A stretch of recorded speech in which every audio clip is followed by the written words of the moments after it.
प्रिच्या भाव भयणीनो, आयज देव आपोवण्याचो आयतार आमच्या महादोर्न प्रांतान आनी वर्साच्या वर्साक आमकां सिमनारीस ते येवन आपलें आपोवणें सांगताले. ह्या वर्साक ते येवंक ना. ह्या पासत म्हज्या जिविताचेर इल्लीशी नदर मारता. इल्लीशी रिवायंड जरी तर हांवें मारल्या म्हज्या जिविताची 2010 वर्साक वचत जाल्यार असलीच वोकेशन संडे हो आयचो दीस जो आसा, वोकेशन संडे तो आसलो. आनी ह्या वोकेशन संडे दिसा आयज जायते कार्यक्रम जातले. बो करून आमची यादनिकांची डायसिजन प्रिस्ट फुटबॉल टीम जी आहा ती खंयच्याय एका गांवांत वचून थंयच्या गांवच्या लोकां बरोबर फुटबॉल खेळटा. तशेंच आयज जायते पॅरिशींनी तरणाट्यांक टुर्नामेंट दवरलेले आसा.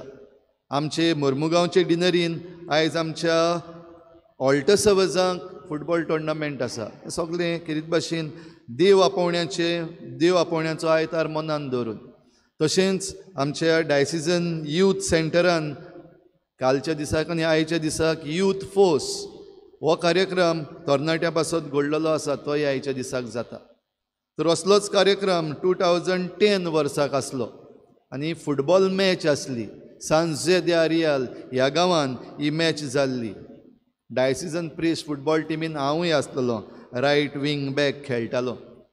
हांव त्या दिसाक त्या ग्रावंडार पडलो आनी मेलो. ही स्टोरी तुमी सगळीं जाणात, परतून सांगना पूण फकत उगडास कोत्ता. हांव पडलो आनी हांव ग्रावंडार मेलो.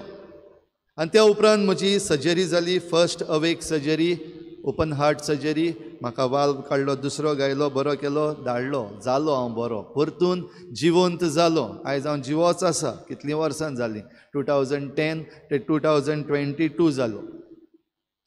भाव भयणीनो, जेन्ना नवें जिवीत देवान म्हाका दिलां तेन्ना हांव यादनीक 6 वर्सांचो यादनीक हांव आसलो 2010 वर्साक. जाल्यार म्हज्या यादनिकी जिवितान म्हज्या यादनिकी आपोवण्यांतूच आनीक एक आपोवणें, मरणांक भिवप ना. मरणांक भिवप ना जाल्यार जे कोण मरण हाडटा तांकांय भिवप ना. सोत उलोवंक भिवप ना, मनशांक भिवप ना. हें एक आपोवणें किरीत भाशेन म्हजे भितर चल्लें. आनी आयज जायते फावटी थोडो लोक विचारता, फादर कित्याक तूं हे भाशेन उलयता? तूं उलयता तें सारकें उलयता, पूण फादर बिस्मार्काक मारलेलो उगडास ना. We don't want another father Bismarck. भाव भयणीनो, पयल्या वाचपाचेर आयज आमी नदर मारली जाल्यार आमोस प्रवादी. आमोस प्रवादी हो प्रवाद्यांतलो न्हू, तो यादनिकी कुळांतलोय येयना. पूण देवान आमोस प्रवाद्याक जेन्ना विचून काडलो आनी आपयलो तेन्ना आयज ताका आमी म्हणटा प्रॉफेट ऑफ सोशल जस्टीस, समाजीक नितीचो प्रवादी. आनी समाजीक नितीचो प्रवादी म्हूण ताका आपयलो तेन्ना परिस्थिती कसली आसली? परिस्थिती आसली, आमी आयकता ते भाशेन, गरीब लोक जे आसात तांकां सारकेच पिळटाले, तांकां नाडटाले, तांकां विकतेय घेताले. जे उद्योगपती आसा, बिझनसमॅन आसा, ते आपणाक कशे भाशेन नाडूंक मेळटा, कशे भाशेन चोरूंक मेळटा, हेंच तांचें मन आसलें. तेच बरोबर हे उद्योगपती जे जुदेव म्हणटच ते जुदेवांचो कायदो आहा ते सारके पाळपी. बो करून धर्मीक कायदो जो सांगता की सोनवार पाळूंक जाय, सोनवारा दिसा काम करूंक जायना, धंदो करूंक जायना. आनी ते खरेंच ते भाशेन कोत्ताले. सोनवारा दिसा काम करिनासले, देवाक मानता तसले जावपाक सोदताले. पूण जे भाशेन आमोस प्रवादी तांच्या तोंडार तांकां सांगता, केन्ना काय अमास सोंपतली आनी तुमचो तांदूळ गोठो तुमी भायर काडटले म्हूण तुमी रावतात, आनी केन्ना काय सोनवार बंद जातलो आनी बिझनस बेगीन बेगीन तुमी सुरू करूंक रावतात. आनी हे बिझनस कसले तेंय आमोस प्रवादीच्या पुस्तकान आयज आमकां उक्तेपणी मेळटात. तागडी बदलप, प्रेस जो आसा तो वाडोवप. जेन्ना गरिबां लागीं जायना विकतें घेवंक तेन्ना तांकां उश्णें दिवप, लोन दिवप. आनी लोन जो दिला, उश्णें जें दिलां तें तेंच्यान परतून दिवपाक जायना, वो परतून फारीक करूंक जायना. तांचीं भाटां बेसां वो तांचीं घरां तांच्या बायलां भुरग्यांक पासून काडून व्हरप आनी तांकां आपले गुलाम करप. असल्यो वस्तू हे मनीस करताले त्या तेंपार. म्हणटच सगळी नाड बुद्धी आसा, नागोवपाचें आसा, चोरपाचें आसा ह्या बिझनसान आसलें. आनी तेन्ना आमोस प्रवादी भियेनासतना उलयलो. अनितीचेर ताणें निशेध मारलो आनी अन्यायाचेर निशेध मारलो. भाव भयणीनो, हे देवाचे भक्ती करपी मनीस अशें दिसतात. आयजूय आमकां असली परिस्थिती आमच्या मुखार आसा काय? आयज नाडप, फटोवप, नागोवप चालू आसा की ना? दुबाविरीत आमच्या दोळ्या मुखार आमकां दिसता. जांच्या हातांत जबाबदारी दिल्ली आसा तो आमचो सरकारूच चोरूंक लागलेलो आसा. जे कायदे जे बदललेले आसात आनी बदलपाक प्रयत्न करतात ते सगळे आमची जमीन खावन उडोवपाक आनी जमीन हे उद्योगपती आसात तांच्या हातांत दिवपाक. जे एनवायरमेंटल लॉज आसात ते पाळिनात. कित्याक ते जरी तर पाळले जाल्यार हे जे उद्योगपती आसा नाडून चोरून खावपाक सोदतात तांकां चोरूंक मेळना.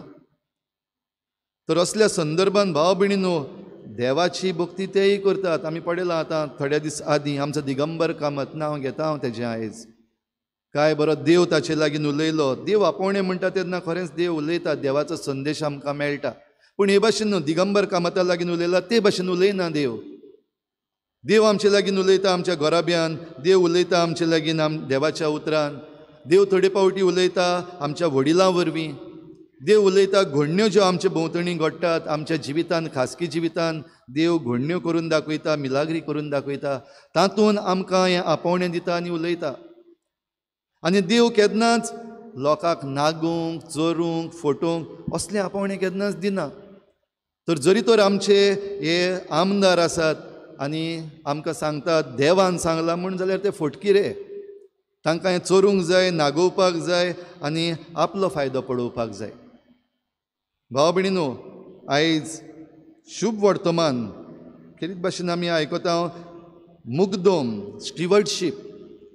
आमकां जण एकल्याक मुग्दोमपण दिलां, थोड्यांक ल्हान थोड्यांक व्हडलें, वेगवेगळे तरेची जबाबदारी. आनी आयच्या संदर्भान जरी तर आमी उगडास केलो जें कितें ह्या दिसांनी आमच्या गोंयांत घडटा ताचे बाबतींत, जे 40 जाणांक आमी वेंचून काडलेले ते मुग्दोम.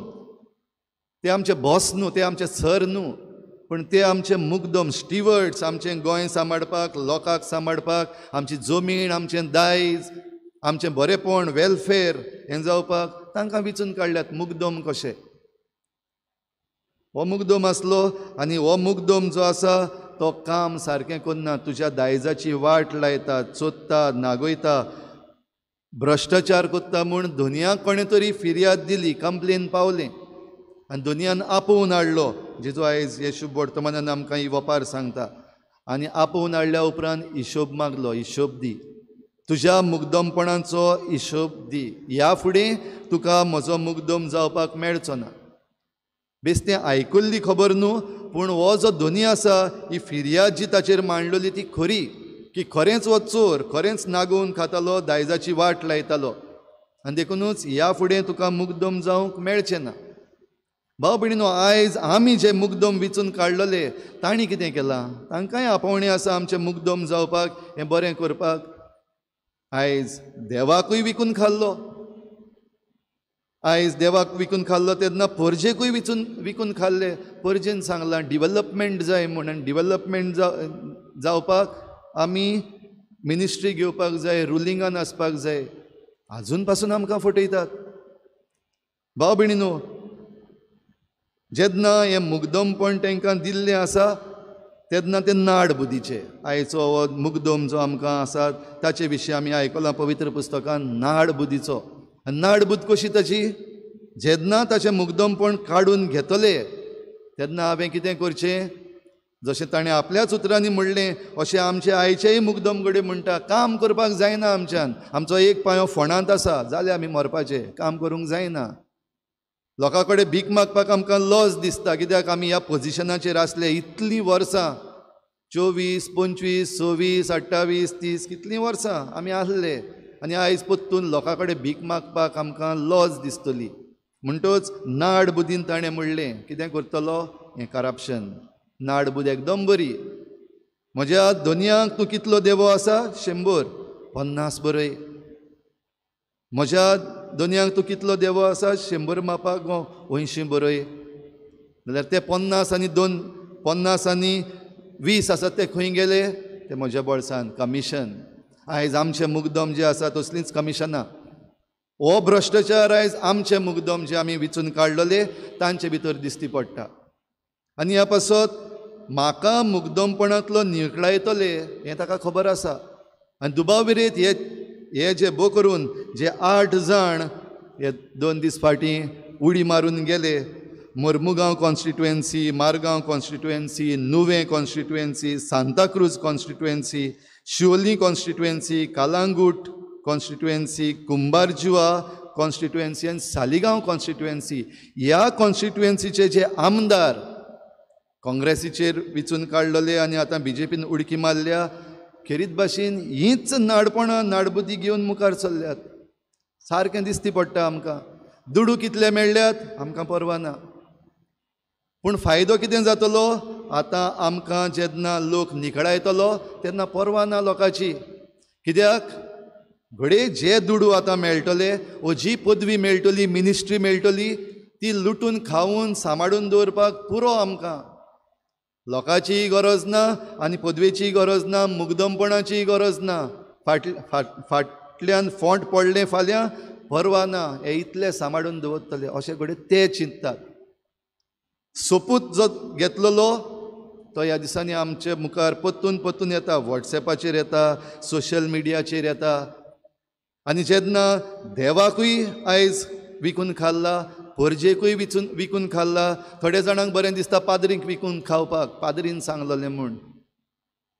भाव भयणीनो, जेन्ना ही असली घडणी घडलेली आसा तेन्ना परजा घडये दुखी जाल्ली आनी ही फिर्याद आयज देवा मुखार मांडटा. सोपूत घेतलेलो म्हूण जो सांगला जाल्यार आयच्या पयल्या वचपान आमी बरे भाशेन आयकलां जाल्यार देवानूय सोपूत घेतलेलो आसा. आनी हो सोपूत हे जे कोण सोपूत घेवन लोकांक फटोवन गेल्यात, आनी सोपून घेता आसतना भोव करून हो दिगंबर कामत जो आसा ताणें सोपूत घेवपाचें कारण आदीं सांगलेलें, पर्जेक विस्वास दिवपाक, की आमी ज्या पाटीचेर विचून येतले तातूंतले भायर आनीक सरचे ना. हो विस्वास लोकांक दिवचे पासत आमी सोपूत घेतला. म्हणटच देवा मुखार वचून तुमी देवाकूय विकून खाल्ला आनी मनशांकूय आमकां सगल्यांक फटयल्यात. जाल्यार देवाचोय सोपूत आयकुया. देवान सोपून घेतलो तर सर्वेस्पोर जाकोबाच्या अभिमानान असो सोपूत घेता, तुमची खंयचीच कर्तुबां हांव केन्नाच विसरचो ना. तुमची खंयचीच कर्तुबां हांव केन्नाच विसरचो ना. म्हणटच ही कर्तुबां जी आमी केलीं, जावं ती आमच्या विचून काडलेल्या ह्या मुग्धमांनी केलीं वा आमी केलीं, ती देव विसरचो ना. फकत वायट आसा ती न्हू, बरीं कर्तुबां आसात ती देव विसरचो ना. खेरीत भाशेन ह्या दिसांनी 3 जाण काँग्रेसीचे आमदार केपें, कुंकोली आनी आल्दोना कॉन्स्टिट्युएन्सीचे लोक तांकां शाबासकी दिता. कित्याक तेणी आपलें मन वा आपलें काळीज आनी आपलो आत्मो विकूंक ना दुडवांक आनी सेम मिनिस्ट्री ज्यो आसात तांकां, आनी डिवेलपमेंटाच्या नांवान आनी पर्जेच्या नांवान तांणी फटी मारूंक ना. जाल्यार तीं कर्तुबां देव उगडास दवरतलो. तातूंत भितर आमी आसात, पर्जा कशी, आमी वोटर कशे आमी आसा. तांणी जेन्ना बदल्लां तितून आमी थोडे जाण आसात म्हणपाचे ना, मिनिस्ट्री मेळ्ळ्या न्हू, आमचे कॉन्स्टिट्युएन्सीक बऱ्याक पडटलें, बऱ्याक पडचें ना, शिराप पडटलें. देवान सोपूत घेतलेलो आसा तो मोडपाचो न्हू. दिगंबर कामत आनी एन कंपनी तांणी घेतलेलो तसलो सोपूत न्हू तो, जो लोकांक फटोवपाक घेतलेलो आनी आतां आपणाक जाय तेन्ना मोडलो तसलो न्हू. देवान सोपूत घेतला तो मोडपाचो सोपूत न्हू, तो दवरपाचो सोपूत. ह्या पासत तुमची खंयचीच कर्तुबां हांव केन्नाच विसरचो ना. आमोस प्रवाद्याच्या पुस्तकान हें जें बरयल्लें आसा तें देव राखतलो. तर भाव भयणीनो, असल्या संदर्भान आमचें आपोवणें कितें? फादर तूं पाद्री मरे, हे पॉलिटिक्साचेर कित्याक उलयता?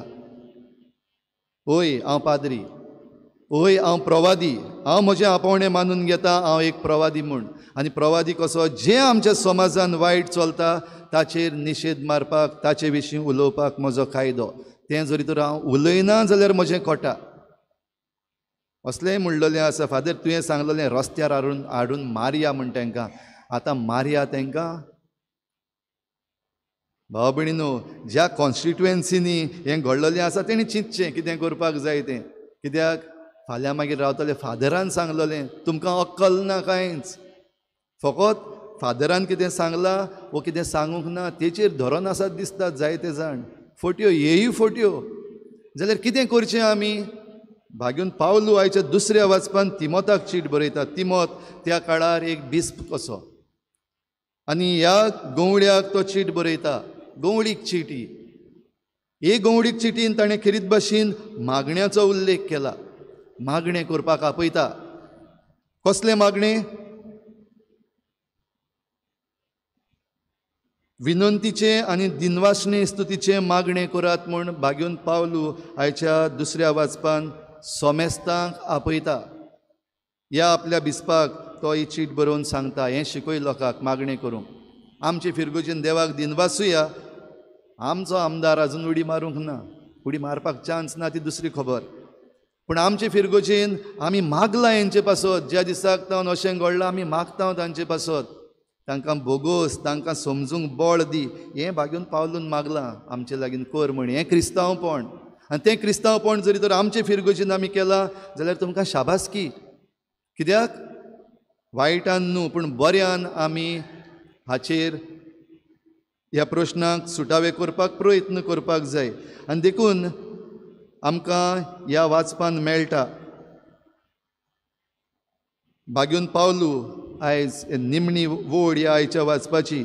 देखून नितोळ मनान हात उबारून राग आनी वाद विवाद नासतना दादल्यांनी वेता थंय मागणें केलोलें म्हाका जाय.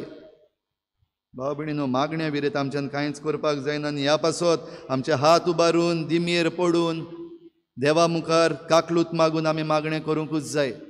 कित्याक चोर नागोवणे आनी आमकां फटयल्या तेच न्हू, आमी तांचे बराबर आसा. आमी विचून काडलेले आनी आमी विचून काडून जरी तर तांकां सोडले आनी आयज तांकां जरी तर आमी परतून वचून विचारिना, आयज जरी तर आमी ताचे लागीं मागोना आमचो वोट परतून दी, गीव बॅक माय वोट, हें जरी तर मागोना जाल्यार आमी ताचेच बराबर आसा, तांचेच बराबर आसा. पूण हें करपाक आमी तोडफोड करपाची गरज ना. मार घालपाक जाय, वय कसलो मार?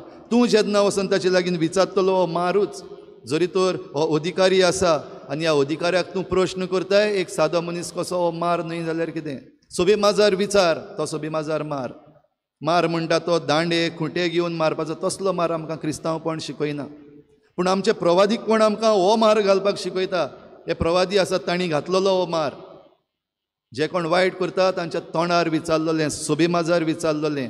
आनी आयज सोबे माजार जेन्ना तुमी तुमच्या आमदारांक विचारतात तेन्ना तुमी हेंच करतात, ओय हो मार घालतात, मागीर खुशाल जायात आमी मार घातलो म्हूण. कित्याक थोड्यांक फकत मार घालपाकूच बरें दिसता. तर खेरीत भाशेन भाव भयणीनो, आयज आमकां भाग्यून पावलू तिमोथाक चीट बरोवन म्हणटा, भोव करून राजा आनी उचल्या अधिकाऱ्यां खातीर आमचें पूर्ण मागणें जावपाक जाय. आनी ह्या पासत ह्या मागण्यान प्राचितूय आसा. कित्याक आमी चुकल्या जाल्यार बोगसणें मागूंक जाय, प्राचीत करपाक जाय.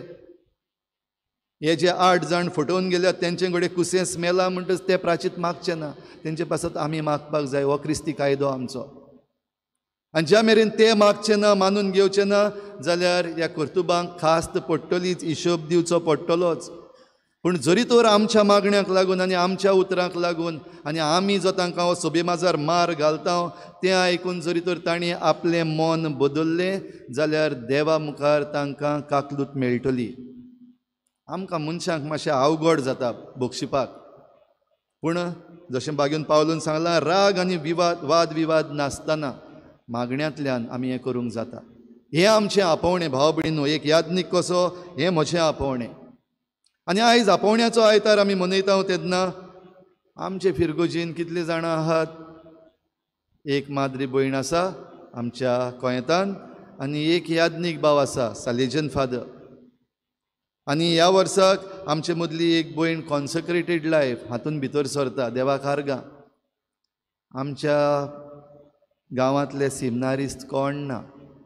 आमचे फिरगोजींतले माद्री जावपाक कोयतान कोण भितर सरलेलो सद्याक ना.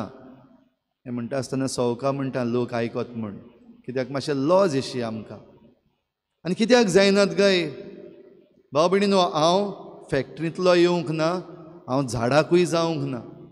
आनी म्हजे भाशेन आनिकूय यादनीक आसात, माद्री भयणी आसात, मोटवाशी आसात. आमचे मदलो कोणूच झाडाचेर पिकोवंक ना वो फॅक्ट्रींतलो येवंक ना. आमी गोराब्यांतलीं आयल्या आनी आमचें आपोवणें आमच्या गोराब्यांतान आयलां. म्हजें आपोवणें म्हज्या गोराब्यांतान आयलां. म्हजी मामी आनी डॅडी अजून पासून आसात, खुशाल आसात. आनी आमी 5 जाणां भावणां. तांचे मदें म्हजें आपोवणें उत्पन्न जाल्लें.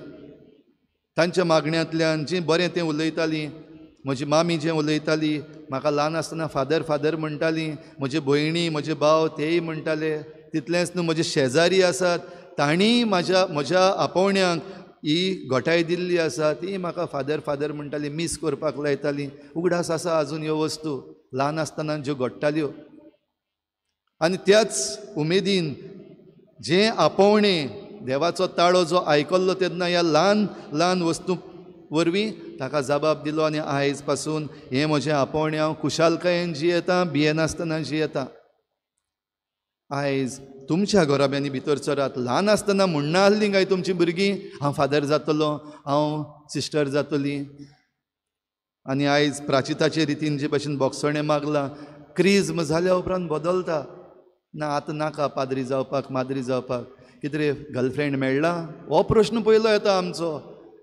पाद्री जावपाक नाका तेन्ना फकत गर्लफ्रेंड मेळ्ळा म्हण न्हू. गर्लफ्रेंड ना, आमकांय सगल्यांक आसा. गर्लफ्रेंड म्हणल्यार आमचे लागीं ज्यो इश्टागती आसात, जायतीं चेडवां आसात, जायत्यो बायलो आसात, जायते दादले आसात. याज्ञीकपणान तांची आडकोड म्हाका केन्नाच जावंक ना.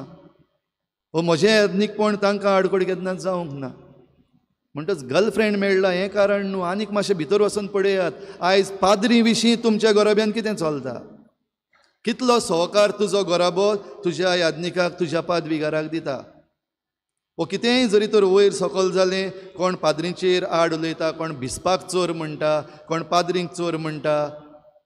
वो फेसबुकाचेर आनी सोशल मिडियाचेर आयज सवाय पडलेली आसा. घाल जाय तितलें, म्हणपाक जाय तितलें म्हण. हें चलता तेन्ना तुज्या घराब्यान कितें चलता? तुज्या पुताक, तुजे धुवेक कसली मॅसेज दिता तूं? ओय, बिशोप चोर, पाद्री चोर, त्यो माद्री आहात तेंचे मॉरल्स बरें ना, आयज सगलीं संवसाराचीं जाल्लीं तुमकां नाका. हें जरी तर तुज्या घराब्यान म्हणटा जाल्यार आपोवणीं खंय धांवन येतलीं? देव आपोवण्याक रावतलीं खंय आमी? जाय आमकां याज्ञीक जाय? याज्ञिकांची गरज आहा? ना, तुमकां ना? आहा, गरज आहा? माद्रीची गरज आमकां आहा? हय, खंय धांवन येतलीं? झाडाक पिकतलीं? फॅक्ट्रीन जातलीं? तुमचे घराबे आहा ते कित्याक ते? हें देव आपोवणें तुमकां ना?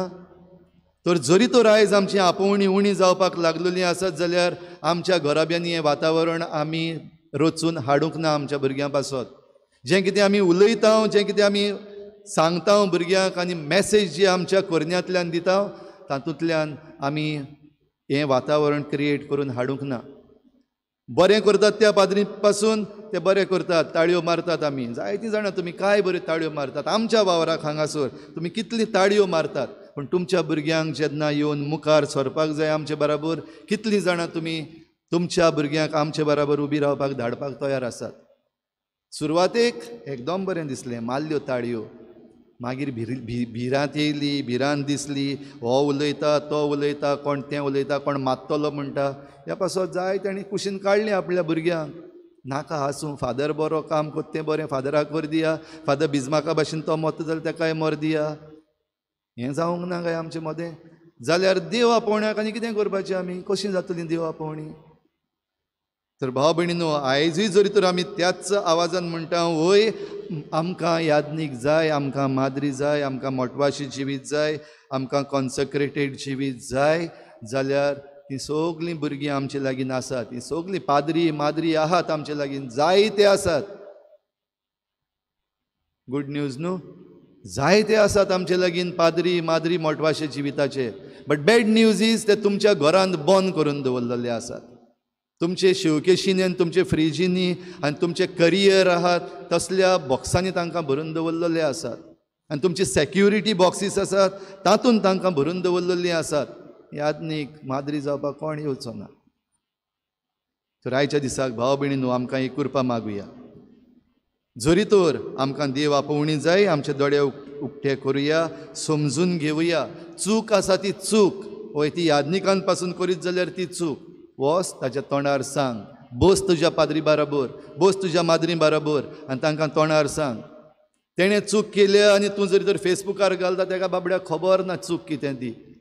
तूं फकत जे कोण घडये याज्ञीक जावपाक सोदताले तांकां सांगतली. कित्याक तरणाटीं आयज आमची ह्या फेसबुकाचेर वॉट्सॅपाचेर सोशल मिडियाचेर आसात.